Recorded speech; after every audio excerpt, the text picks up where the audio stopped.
Ninjas Live. I am your host, Charles, and I have basically a full crew tonight of co-hosts. Hey, who's joining me tonight? Hello, I am Will, and I am here tonight. Yay! Yay. Justin and his no shave November beard that he started in mid October is coming along nicely. And Calvin, whose no shave ever beard finally decided to show up, along with the rest of his hair that he shaved off quite a while back. Me and hair just don't seem to get along these days. Oh well.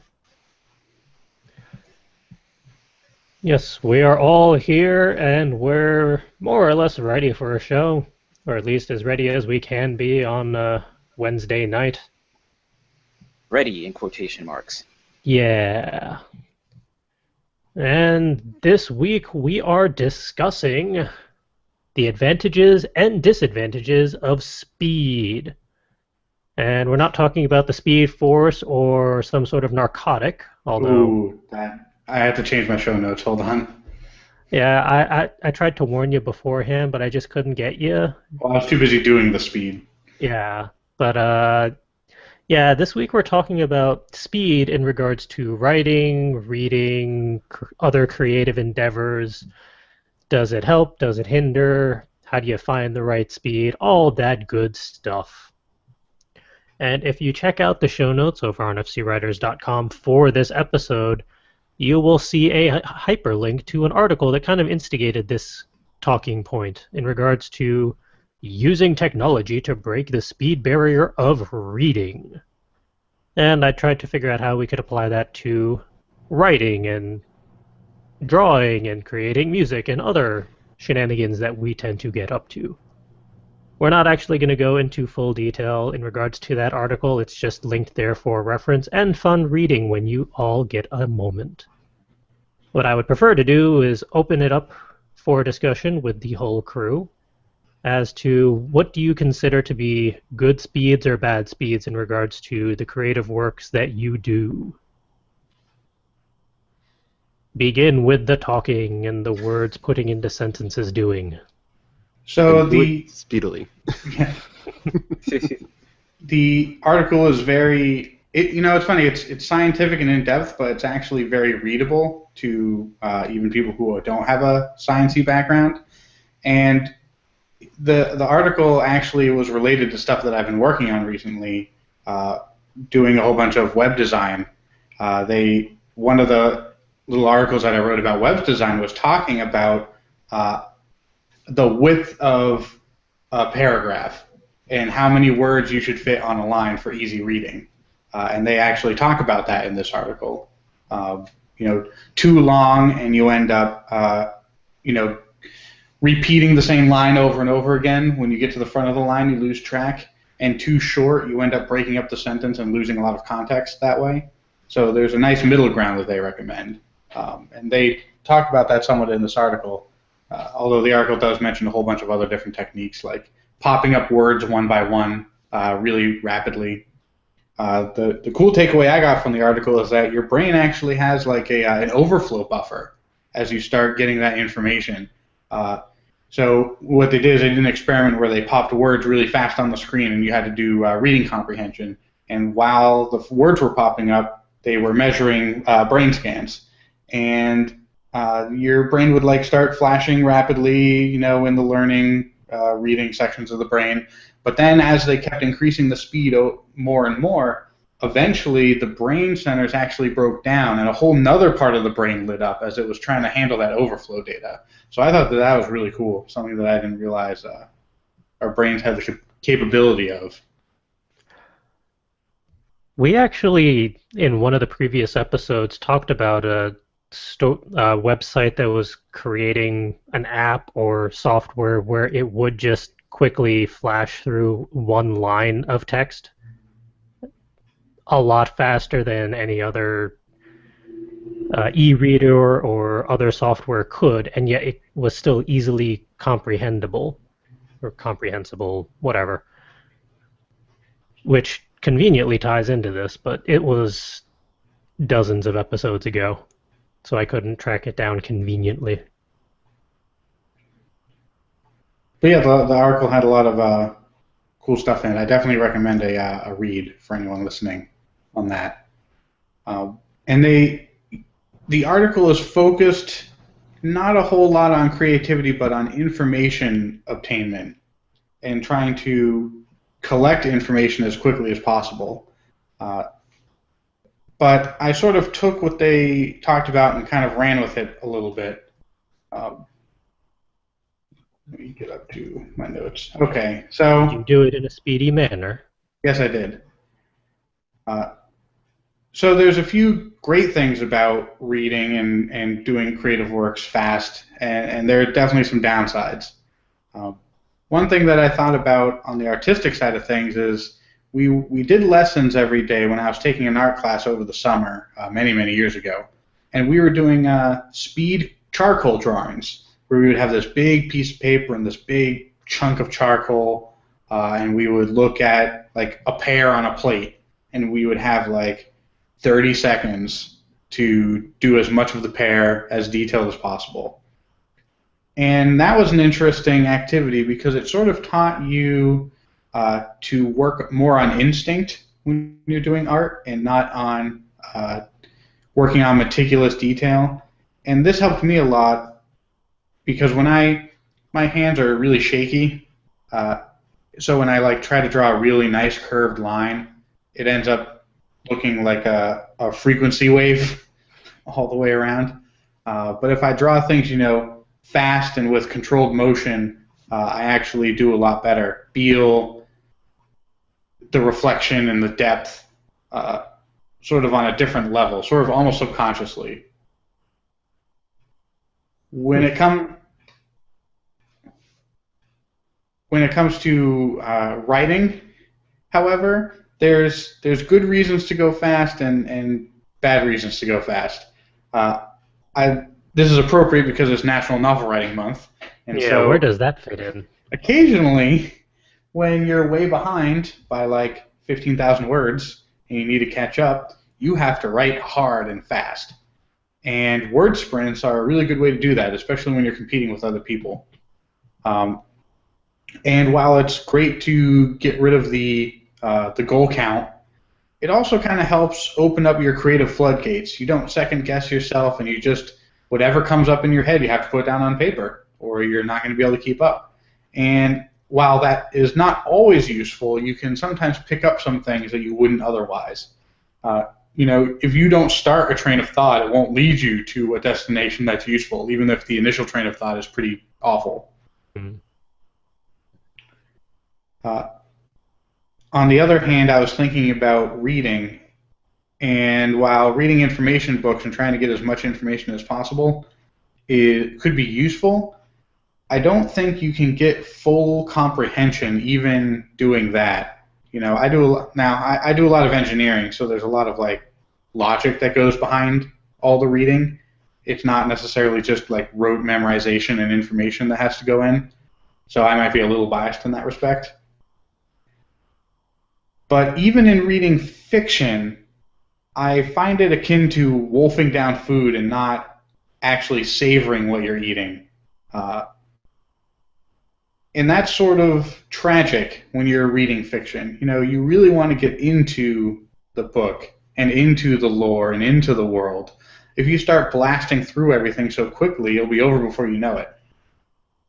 And I think in this day and age, we strive because people keep writing more and more books. Old books don't ever go away, or rarely go away.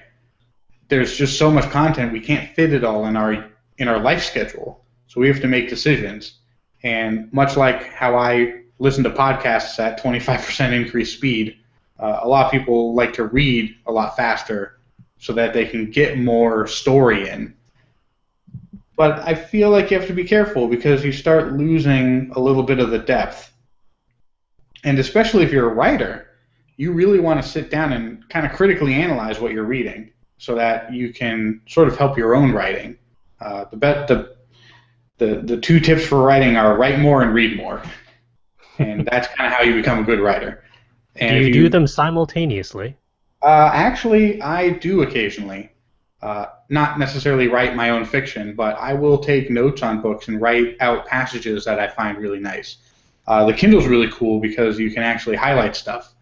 And if you're even too lazy to highlight stuff, it's it's a there's a pretty good chance that other people have already highlighted that passage for you. So you can actually turn on other people's highlights, and it will give you like a subscript of how many people highlighted this passage.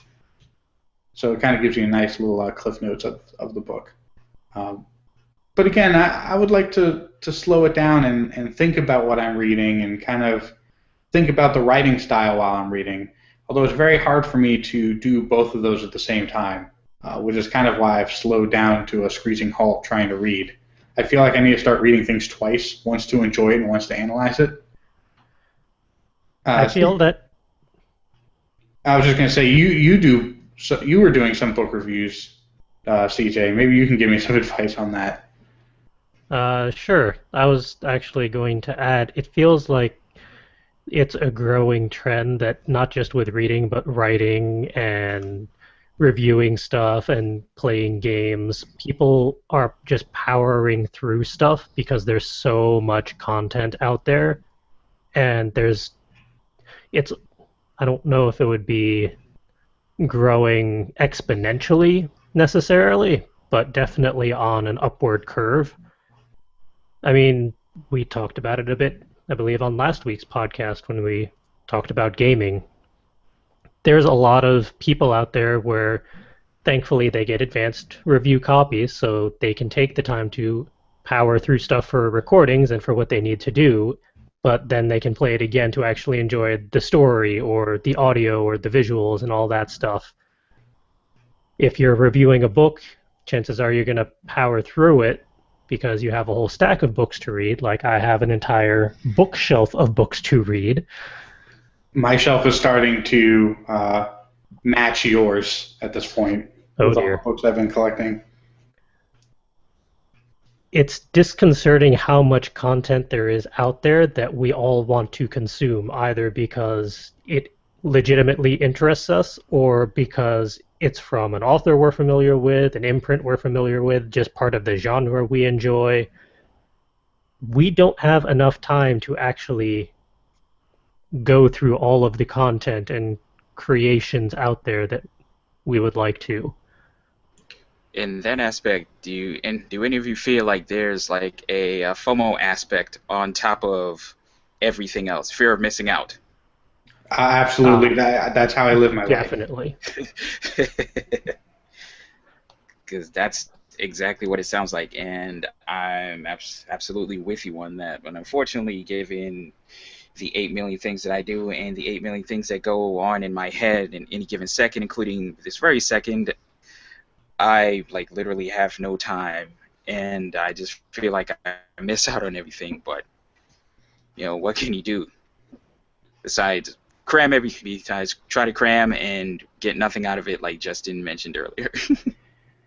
At that point, you kind of have to start making choices, and the choices are not easy. It's sort of like, I want to learn programming. I want to learn how to play the piano, play the guitar. I want to do web design. I want to do this and that. I want to get my PE exam. I want to get, all this knowledge. And I just can't do it all in my life. So I have to make choices. Do I study Mandarin for the next couple of years and really try to connect with my family? Or do I work on my, engineering life and work on that? Or do I just give up all hope and play Guitar Hero Live for 6 hours? And while the obvious aside, it's actually becoming really difficult to make those choices. And my decision generally changes from day to day, which is even more frustrating. Yep. CJ, were you going to say something? I had a thought, and then I lost it completely. Probably didn't help that I derailed the podcast from the talking point to a metaphysical reality. I was also, while I was trying to think of what I was trying to say, I was going to see if Will had anything he'd like to toss in the hopes that we can get it in, because I know his internet is being a little cranky. Hopefully it's not being cranky. I had some thoughts about the article. I actually had two takeaways from the article, Yeah, go for depending it. on whether we're towards the beginning of the article or the end. Like Justin said, there were parts in the article where they talked about they discovered line length can help improve reading speed and comprehension, or if it's a little bit shorter but not too short, it's easier to read the line and quickly get through it without messing it up in your head. And I think that's good that they're discovering that different word spacings and line placements can help improve reading. But when they got later on talking about more of the advanced experiments they're running, which included the the flashing of the words on the screen while listening to a recording of the words played at high speed to try and get audio and visual working together to get you to really get both those parts of the brain into getting the words into your head and comprehending them so you can read really, really quickly. I can understand for research, studying, things like that. Reading it quickly could be very beneficial for scientists, for researching, for college students.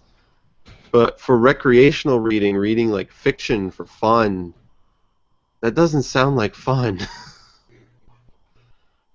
I actually was reminded of, I don't remember the name of the series. There was a kind of a weird sitcom on Nickelodeon. It was the late 90s, early 2000s, and it had a kid who was actually an alien who was staying with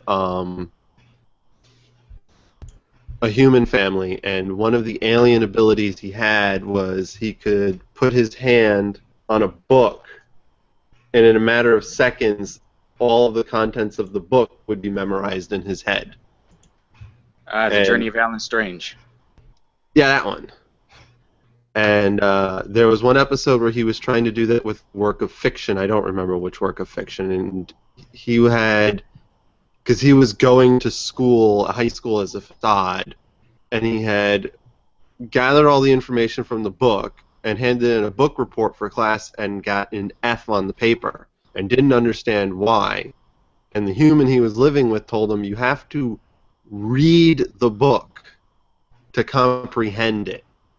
You can't just quickly grab all the information and have it stored in your brain and really understand what was going on in the book, in the story.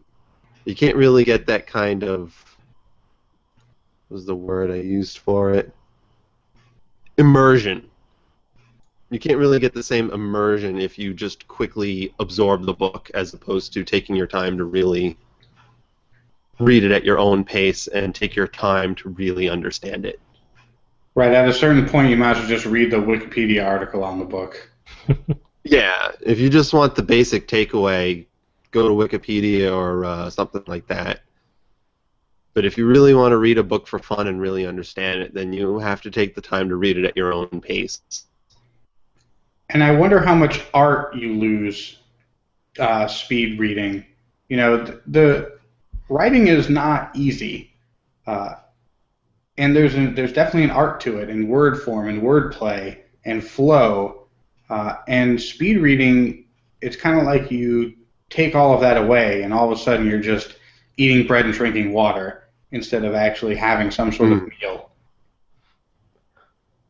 I'm kind of Can you curious how imagine? I'm curious how speed reading would work in regards to poetry. I was just about to say something similar, yeah. Uh, Because everything's metered. yeah, It I would mean, probably end up nonsensical if you yeah, read it too fast. I mean, I'm sure you could comprehend the individual words and maybe even get through a sentence, but to understand the context of everything, I'd be amazed. Dr. Seuss at 300 times speed. No. Good luck even trying to speak it.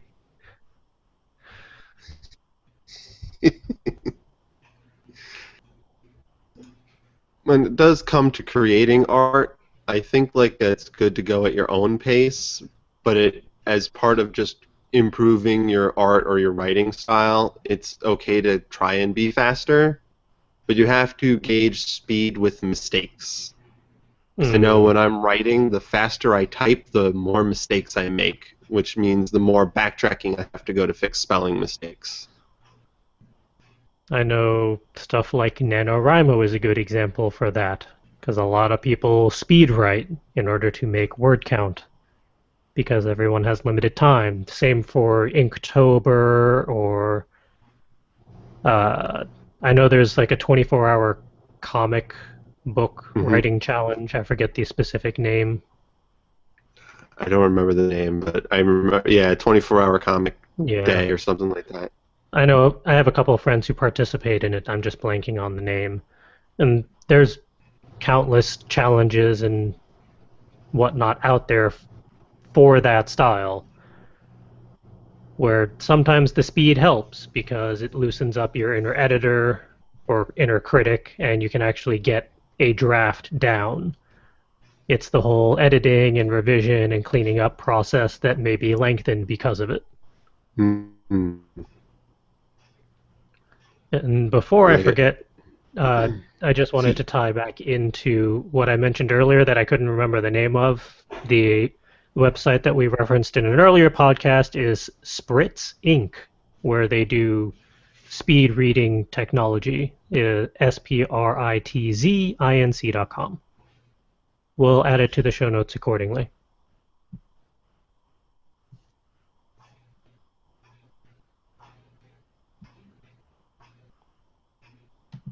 And I think with that, I managed to effectively derail everyone.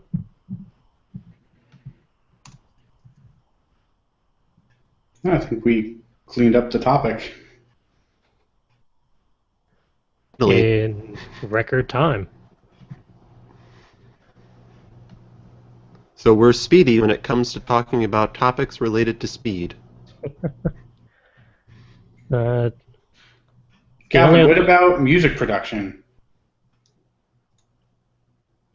Do you start tapping away immediately? Do you start by, going over the note structure slowly? Do you ad lib first? It's for me. It's just pretty much a race against time with my very short attention span and the 8 million other thoughts racing in my head. So, in a lot of respects, speed is a factor for me in just trying to get the initial idea down. Like once I get the idea down, speed really is no longer a factor. Like once the idea is down, I can take my time and work out the rest of the idea, and that could range from a couple of hours to a couple of weeks, depending on like how well developed I can get the idea in X amount of time. With that said, because of the kind of setup that I have, i.e., no MIDI keyboard, um, trying to push out music is not a very fast process. I would like to revisit this topic once I do get a MIDI keyboard. Hopefully, that will be a Christmas present to myself this year. I too do that every year. well, you buy yourself a MIDI keyboard every year. Yep, I've got a stack of them. I don't even use half of them anymore. I usually just throw them away at the end of the year. I can see a single tear rolling down Calvin's cheek. You can also probably hear me screaming on the inside. Yep.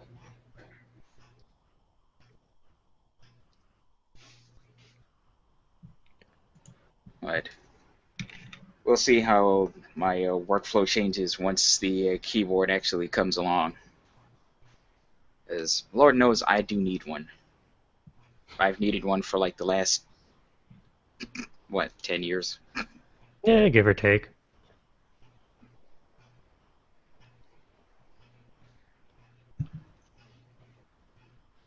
I really wish I had more to say about that topic, but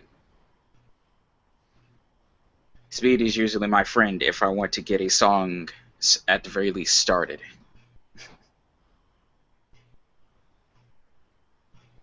Well, after you get your keyboard and you get a chance to play with it and figure out your new work style, we can revisit the topic, have a follow-up discussion. Because potentially by the time you get that sorted, I'm going to have a new workspace where I can actually figure out my workflow. So I can join in the conversation. Nice. I too plan on revamping my workspace this winter. I have a feeling this is going to be more of an ITM related follow-up discussion rather than just a full coverage writers one. Yes. I will take lots of pictures and write an article on it. And get Gina to talk about feng shui. Because she actually knows how it works. And how you're not doing it correctly. Oh, I hear that a lot. Was the way I tend to see it is, oddly enough, as an equation. But I don't quite know how the equation would be compiled. The only other thing I wanted to toss in regards to this talking point, quality, and you have quantity. At best, you can have 2 out of the 3. Those would generally be multiplicative. And then you would come up with a ratio on that. I'll leave that to you. I'll write it out and put it in the show notes. Fair enough. It actually reminds me of a business-related thing I saw where it says they offered 3 kinds of service: good, fast, and cheap. Good service fast isn't cheap. Cheap service fast isn't good. Yeah, sounds about right. And I believe cheap service good isn't fast.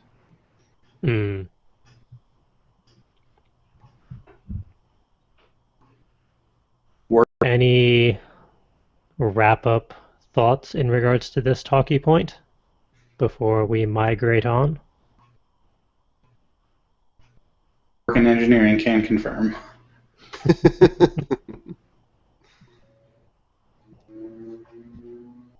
Do we have it? All right. Migrating on to the highlights reel for this week, where we have a few things to share with everyone.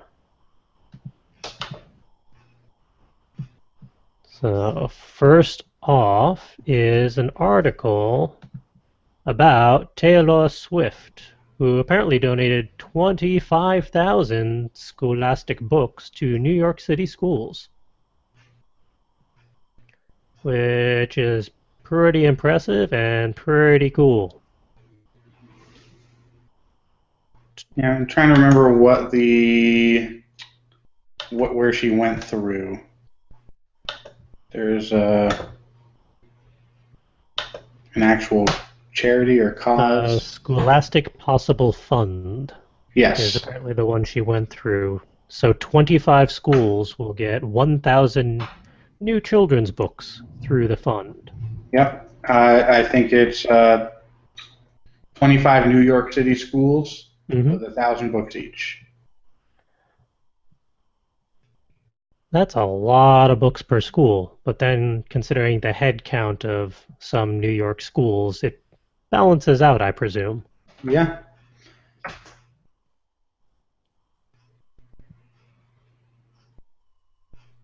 Very cool. Think about how many books you had to carry in your backpack as just one person. That would partially explain why I have scoliosis and a bulging disc and sciatica. My general lifestyle explains the rest.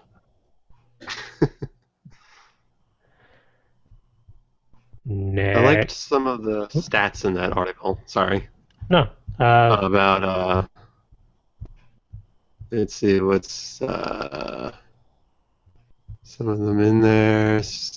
lowering households more likely to read for fun in school than they are outside of school, and that they have more fun picking out their own books as opposed to being told to read a book. Fair enough. Things like that. It was nice to see that someone had actually taken those statistics and said, hey, look, this is a thing. Kids like to read if you let them enjoy it and pick the books they want to read. So it's good that they're getting more books to pick from. It's nice when it's not specifically for homework or a paper that you need to compile. Oh, you didn't read? Yeah. It was actually 25,000 copies of Where the Red Fern Grows. That was the only book that she donated. That book made me pass out. Literally blacked out while reading that book. That'll make it a memorable experience for a lot of students. Yep. I watched the movie too. Most of the time sobbing uncontrollably. I know I've seen it, but I can't remember anything about it. You know the worst part? My parents had it, and I didn't know what it was. And I was watching it, and I'm like, oh wow, this is a really cool book. It's about a boy and his dog. It's awesome. And as everyone knows, any story about a boy and his dog, how it usually ends, it's even worse than that. Obviously, it ends with sunshine and puppies. Yes, no. I will say I was not expecting it to be that. Yes, quite horrific. All right, Now that we've achieved a moment of silence. Next up. Lifehacker compiled some of Shigeru Miyamoto's best creativity tips. 4 of them, I believe. And they're not only applicable to companies, but to pretty much anything if you apply it correctly. Like, let your employees challenge you.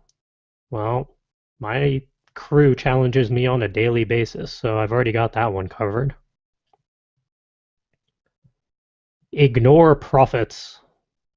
So basically, don't always focus on the money, which is very applicable to writing because most writers are not going to be multimillionaires or billionaires or not even necessarily thousandaires in regards to their published works. Sometimes it's better to focus on the creation itself. I spend half of my time writing my book, actually, instead of writing it, doing marketing research.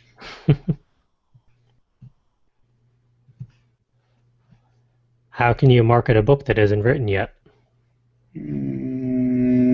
Well, I just need to figure out what the kids like these days, you see. Good luck with that, considering what they like tends to change by the minute.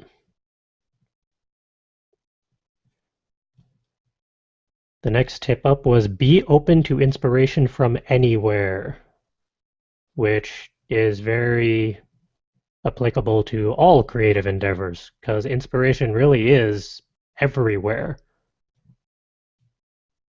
I think we've even discussed it on occasion on the podcast in regards to just where we find our inspiration and how it can be anywhere at any time, whether we're prepared for it or not. It's probably not going to come up in our new endeavors in the coming years. Oh, not at all. Not ever.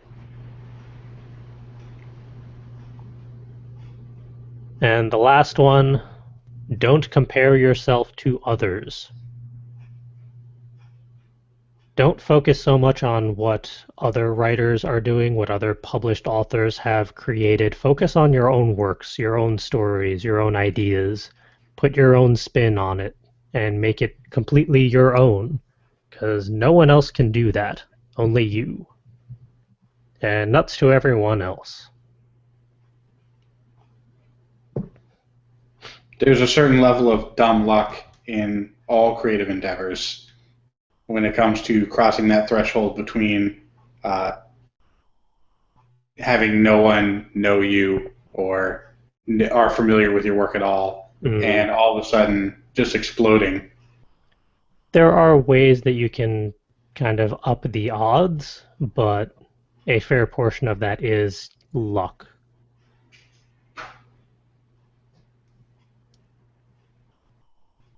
But some very interesting tips that I thought I would share. And now for more books, because there's always books. This week from Humble Bundle, where they're pimping out X-Files, probably because of the whole series returning and being a thing again. As per usual with Humble Bundle, you have the main tier, where $3 and up gets you 5 books. If you pay the average price, you get 9 books. Current average is $9.58, and they add more as they go. And if you were to pay $15 and up, you would unlock the top tier, which gives you an extra 4. For those curious on the audio stream, if you paid the $3 and up tier, you would get the X-Files Classics Volume 1, X-Files Season 10 Volume 1, and Volume 2, so covering issues 1 through 10 collectively. You'd also get the X-Files Classics Season 1 Volume 1, and X-Files Year 0, issues 1 through 5.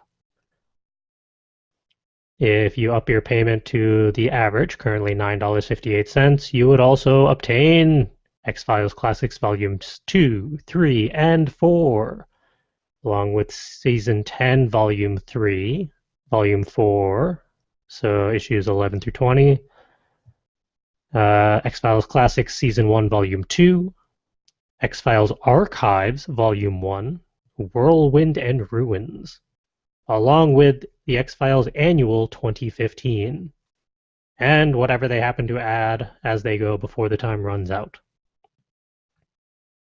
If you do the $15 and up, you unlock all of that good stuff, plus X-Files Season 11, issues 1 through 3, Season 10, Volume 5, issues 21 through 25, X-Files Classics Ground Zero, and the X-Files Trust No One. And this bundle just kicked off pretty recently as of this recording, so right now you have 13 days and change to go check it out. And I feel like we've covered the other bundle at some point, but I just received notification earlier today that they added more to it, so I thought I'd go over it because I don't remember some of these. And it's a pretty good bundle, considering it is the do-it-yourself bundle, which has a lot of books from Make. Same deal as the other bundle. You pay $3 and up for bottom tier. You can pay the average, currently $11.52 for the middle tier, and $15 for the top tier. For $3 or more, you could get Inventing a Better Mousetrap, Planes, Gliders, and Paper Rockets, Like the Pioneers, so like how to build and survive like the pioneers, Volume 29, Do-It-Yourself Superhuman Mod Your Bod, Volume 17, Lost Knowledge, Easy 1-2-3 Projects, and Volume 34, Explore the Deep. The average tier would get you Bicycle Projects, Vintage Tomorrows, Illustrated Guide to Home Forensic Science Experiments, Illustrated Guide to Astronomical Wonders, Volume 28, Toys and Games, Volume 13, Magic, The 21st Century Robot, Volume 47, Made on Mars, and Volume 9, Tales and Projects from the Fringe. And if you did the $15 tier or more, you'd also obtain Tinkering, second edition, and the annotated Build-It-Yourself Science Laboratory.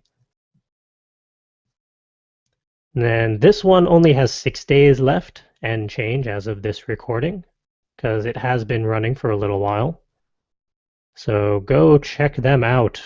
Those are both over on Humble Bundle. The links to it all are in our show notes for episode 118.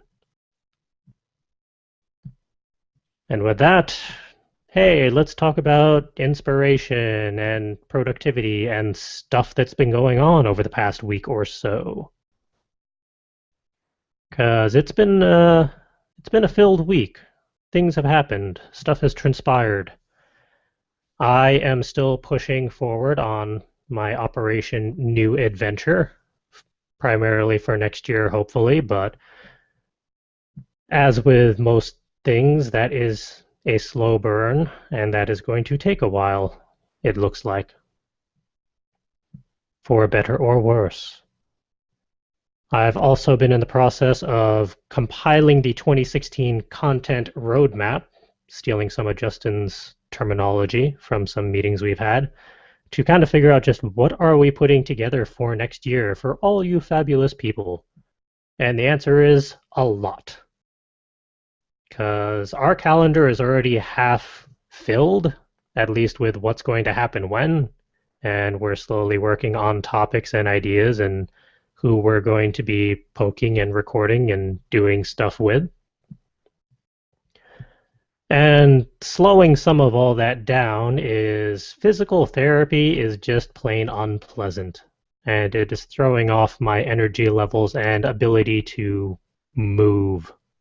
I do not appreciate it, even if it is for the better good. Hopefully by next week I'll have a better handle on that, considering I'm still very early on in it. And it looks like Will has been relatively busy since last week. What have you been up to? Well, I've slowly been working on getting this last chapter of Roommate done, bit by bit, piece by piece. I'm getting there. I'm cautiously taking my time, partially out of distractions elsewhere and partially out of just the overwhelming fear of this is the final chapter and I have to make sure I do my entire story that I've been writing for the past 4 or so years some justice. It's a little intimidating.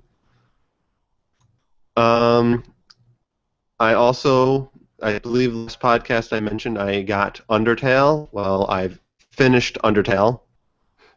Aside from a maybe false ending, I don't know. I don't know if I missed something and then had to. I don't know. I don't want to do any spoilers for people who haven't played Undertale yet, but I finished it. I went through the full pacifist version and I didn't kill anybody that I didn't have to kill, and I got what is probably the ultimate goodly pacifist ending, and I really enjoyed it.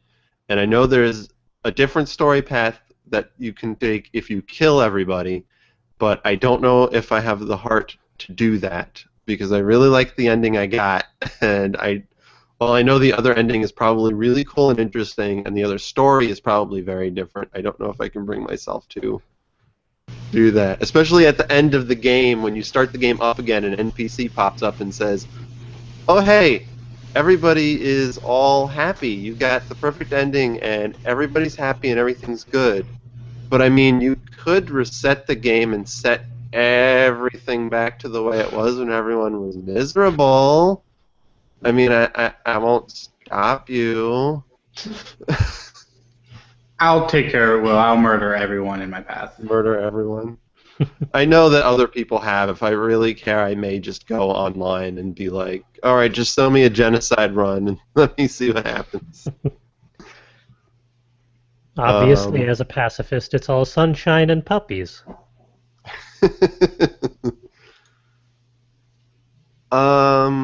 Let's see, I also just yesterday finished BioShock 2, which I'll have my finished commentary and review of as I make more episodes of Game Break for that. I now have about 4.5 hours worth of gameplay footage to play with. Should be able to get a few more episodes out of that, considering how much I can cut out. Especially considering there's plenty more of just the kill a big daddy, get the little sister, go through gathering Adam, no plot, just killing splicers in one room while protecting a weird little girl. And just today I finished getting caught up on all the audio editing for Word Ninjas Live. So, yay! So no more back on that. Everything's up and good to go and just needs to be finalized, put on. I don't know how that's done or where that goes. So, yay! I've tried to keep busy. Huzzah. And how about Justin? What have you been up to? I feel like I did more this weekend than these notes lead me to remember and believe. I went to many a cafe, oh, I know where all that time went. Okay. Anyways, I'm way behind in Nano, like super behind, especially considering that on day one I wrote 15,000 words and have written. It'd be more funny if I could say I've written nary a word since, but I have tinkered with it.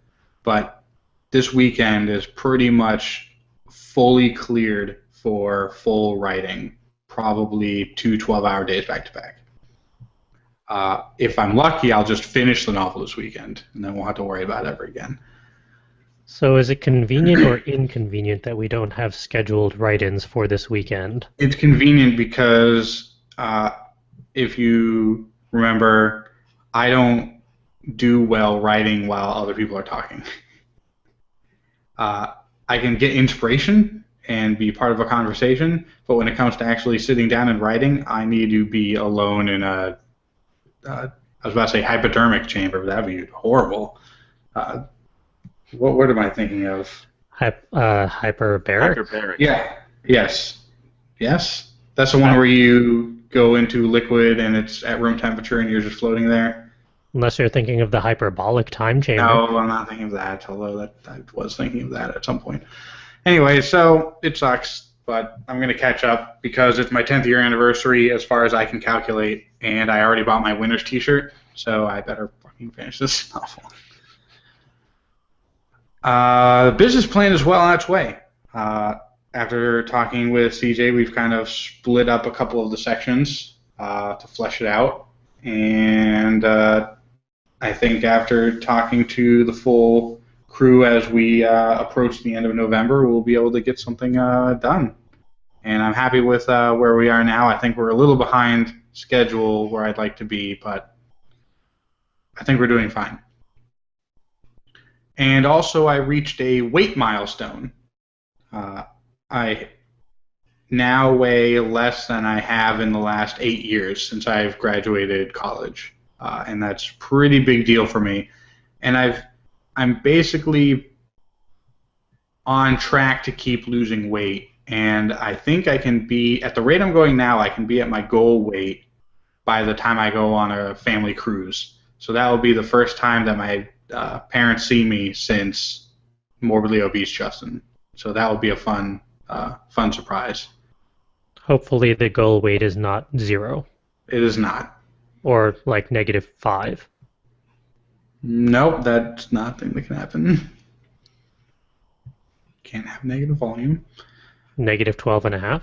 Nope. And that's it. Again, I feel like I got more done. I cooked an entire ham, and that was delicious. And it's a tradition whenever I cook an entire spiral cut ham that I'm not allowed to use silverware to eat it. Plasticware? Nope. I rip it off the bone with my bare hands and stuff face, as is tradition. Do you at least have like a little slice of pineapple or something to go with it, or just nothing? No, there's a light brown sugar glaze, but I love ham, almost to the point. CJ, don't tell anyone else, but I kind of like ham more than bacon. Well, This is the best ham, I assure you. spiral cut ham actually is pretty good, and I'm not a huge fan of ham. Got a fun ham story for you. I took a page out of the TV show It's Always Sunny in Philadelphia, and me and a friend of mine one time when I visited Hartford made a rum ham. Ooh. Oh God, I remember that story. It sounds like it could be good. It was amazing. Excellent. Though Although, though I probably didn't follow to be perfectly honest with you, I don't know how they made it in It's Always Sunny in Philadelphia, but my recipe called for basically soaking the ham in rum for basically overnight and cooking it. And sweet Jesus, Mary and Joseph, it was amazing.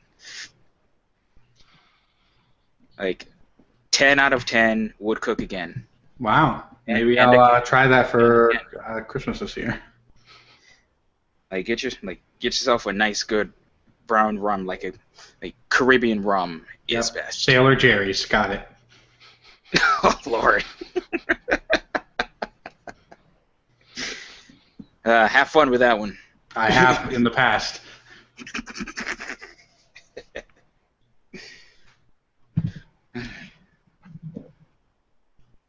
Let's see. That's all. That was your week. Yep.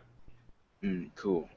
Now it is my turn, and I have to make up for last week because I was asleep through all of last week's podcast.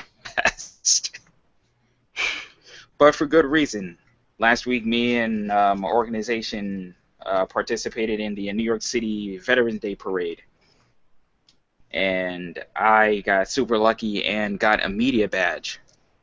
And so that gave me access to basically all the speeches and all the functions and the entire parade route with no questions asked, other than get out of the way, you can't walk in front of the mayor.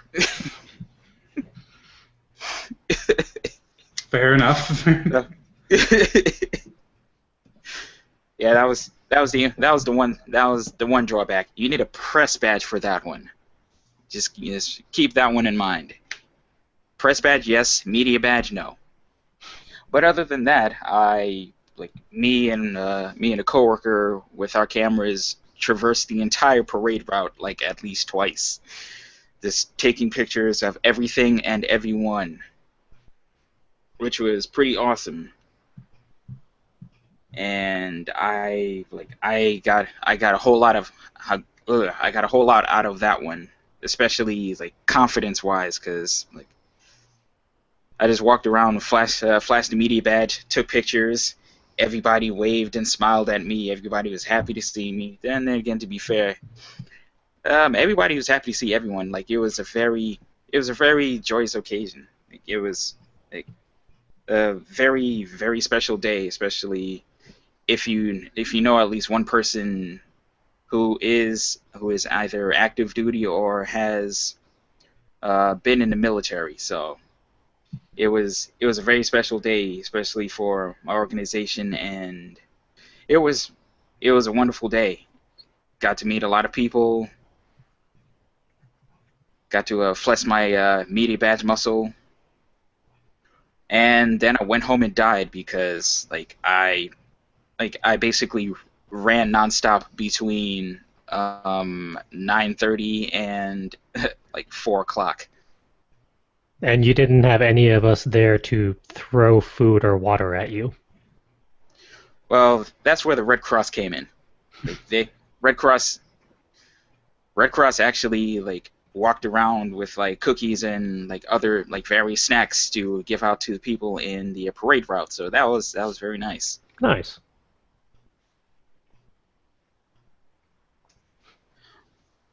But yeah, I got home, I was out of energy, went home, died for 4 hours.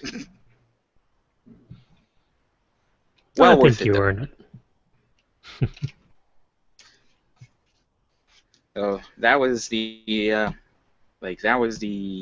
big thing last week. This week, not a whole bunch going on except for my road test on Friday, and like I'm flailing about in a panic about it, even though I really shouldn't. The 'Cause, test consists of nothing but is this a road or is this not a road? I failed that the first 3 times I took the goddamn test. mm, It can be very confusing. Especially when one of them was a sidewalk. That's kind of a road, but for people, right? Now, getting the train tracks one wrong, that's on me. well, like I've aced a written test. The written test I had to I had to apply for my learner's permit 3 times because I let it expire twice. But the 3 times I took the test, I passed all 3 times. How far away do you have to park away from a fire hydrant? Go. 15 feet. Oh, it's only 15 feet? Oh, fair enough. 15 feet minimum. So, but One more, this is because this is hilarious. What does a yellow light mean in the street light? It's tricky. that means speed up as quickly as you can Correct. without any repercussions. Correct. It's actually worded very stupidly. It's stop unless it is unsafe to do so. But I remember that one. That one. But it's usually multiple choice, and the other choices are absurd and stupid and don't make any sense. Speed up unless it is unsafe to do so. Especially if it's unsafe to do so.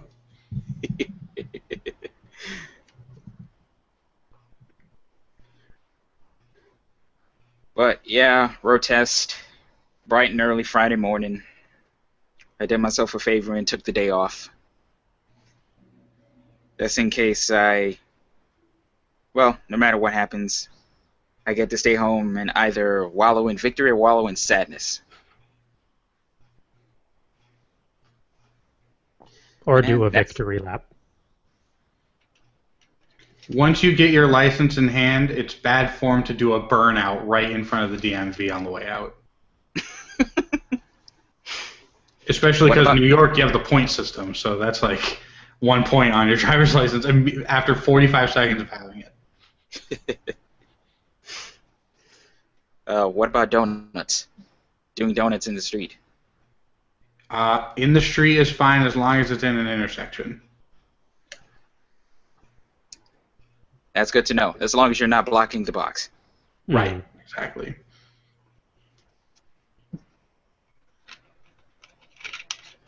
So I have that to look forward to. I'm sure you'll do fine. Just take some Xanax. I think that's the last thing I want to take. I want to be coherent for this test. And I'm barely coherent on a good day. You know what? Tomorrow, spend the day driving, playing driving video games. Get into a car in GTA and just drive the speed limit. And just follow all traffic rules. Don't hit the curb. And don't hit other cars. I was going to suggest Burnout Paradise, but Justin's No. suggestion is better. Burnout Paradise would not be the appropriate game to do that in.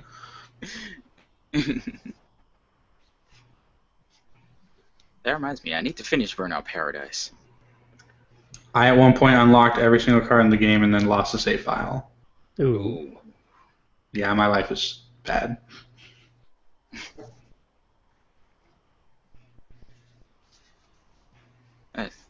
That's all I got for this week.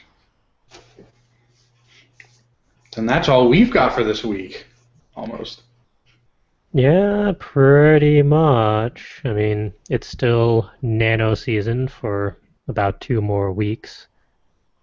Some are faring better than others. I'm still sitting at a very uncomfortable 5,000 words. Okay, I'm a little ahead of you. I've only written at the 2 nano events that I've hosted. It's the only time I've had to focus on it. So suffice to say, the odds are against me in regards to finishing on time with 50,000 for year 13. But we shall see. It's not the end yet, so anything is possible. What it is the end of, though, is this episode. That's all we have for you for this week. And as always, when watching or listening to our shows, if we have entertained you in any way, shape, or form over the last hour, go check out the YouTube channel. You can watch all the previous episodes. You can comment on stuff. What have you been doing week to week? Do you have commentary in regards to any of the highlights or talkie points that we've had? You can also share the videos with your friends. Let them know about our entertaining ridiculousness. You could also talk to us on social media. We're over on Twitter at FCWordNinja, over on Tumblr, fcwordninja.tumblr.com, and over on Facebook, facebook.com/fullcoveragewriters.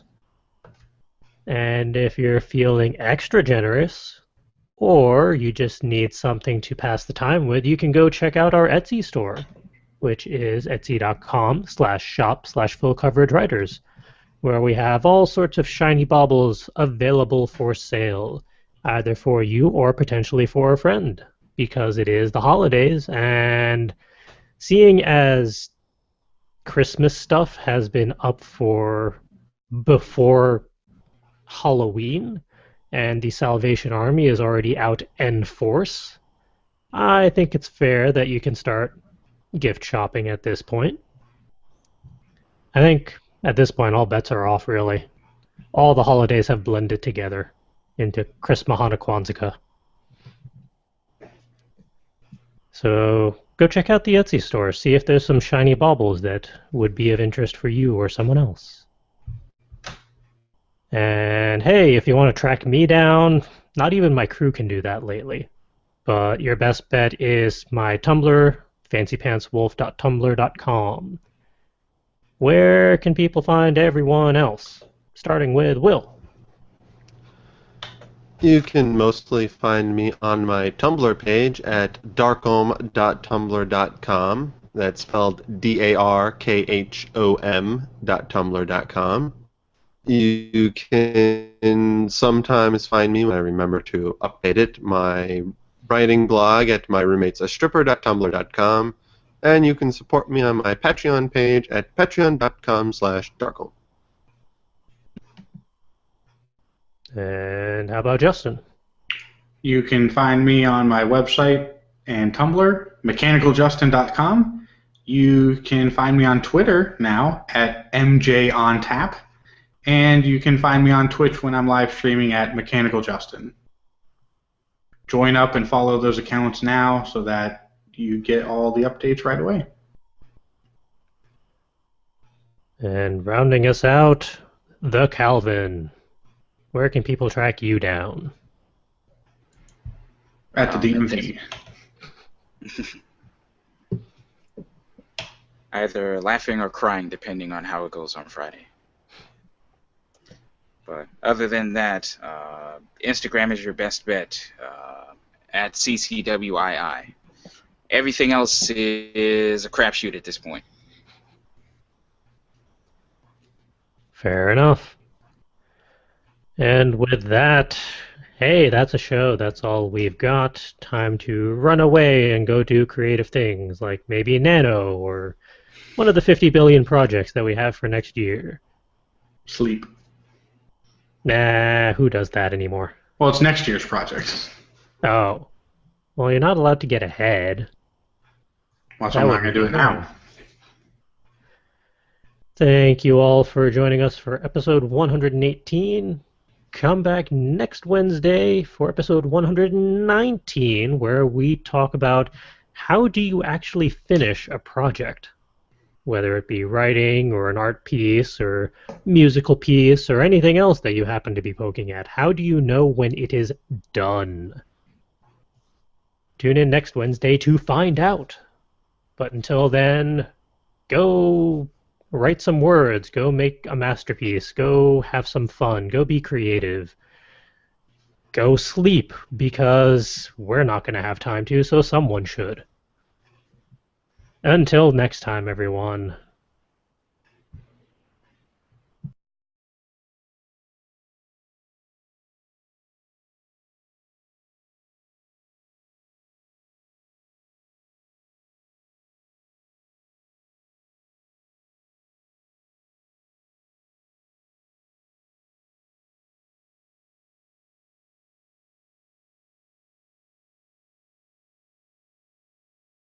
Ninjas Live.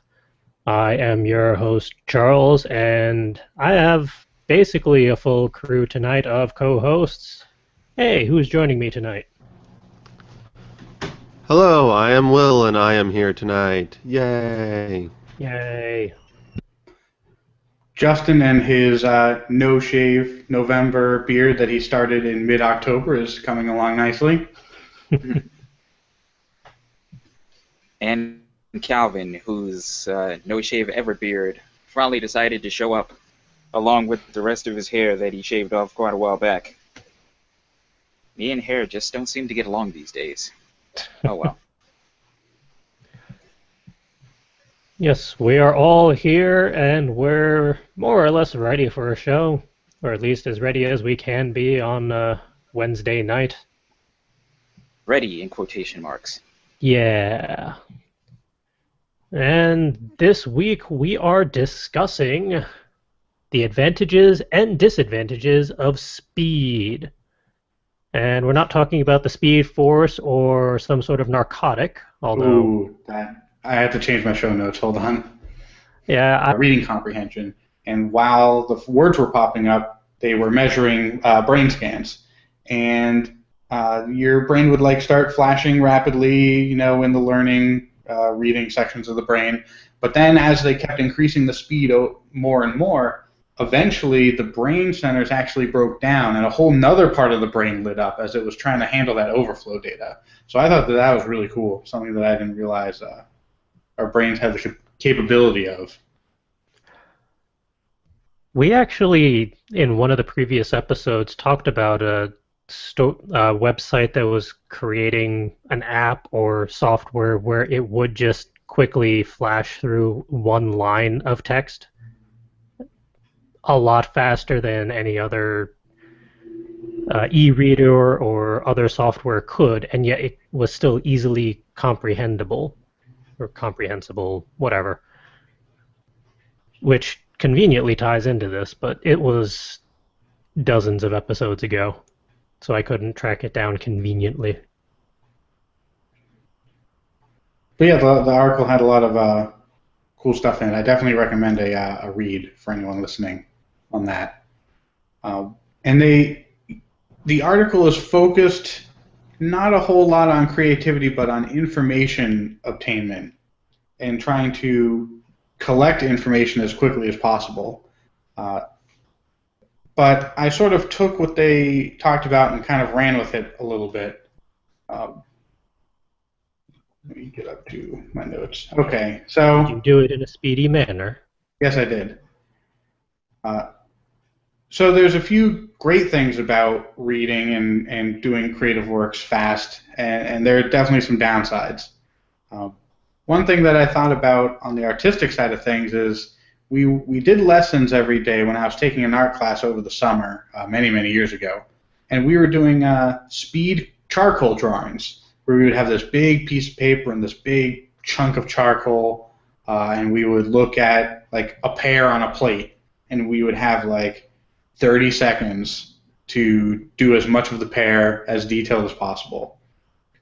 And that was an interesting activity because it sort of taught you to work more on instinct when you're doing art and not on working on meticulous detail. Speedily.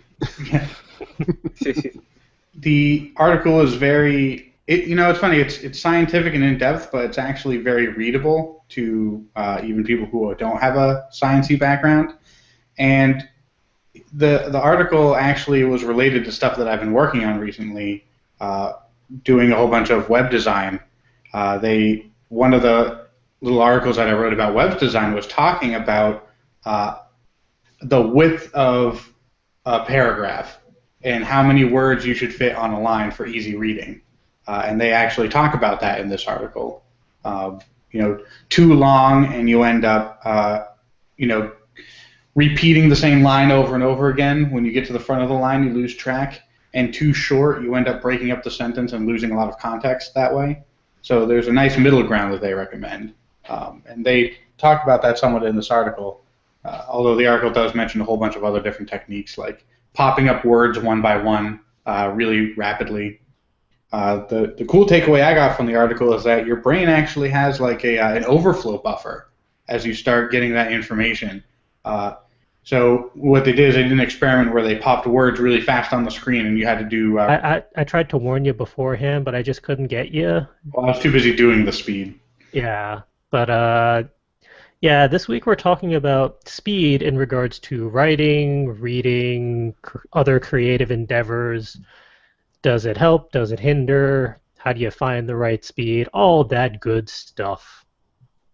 And if you check out the show notes over on fcwriters.com for this episode, you will see a hyperlink to an article that kind of instigated this talking point in regards to using technology to break the speed barrier of reading. And I tried to figure out how we could apply that to writing and drawing and creating music and other shenanigans that we tend to get up to. We're not actually going to go into full detail in regards to that article. It's just linked there for reference and fun reading when you all get a moment. What I would prefer to do is open it up for discussion with the whole crew as to what do you consider to be good speeds or bad speeds in regards to the creative works that you do. Begin with the talking and the words putting into sentences doing. So the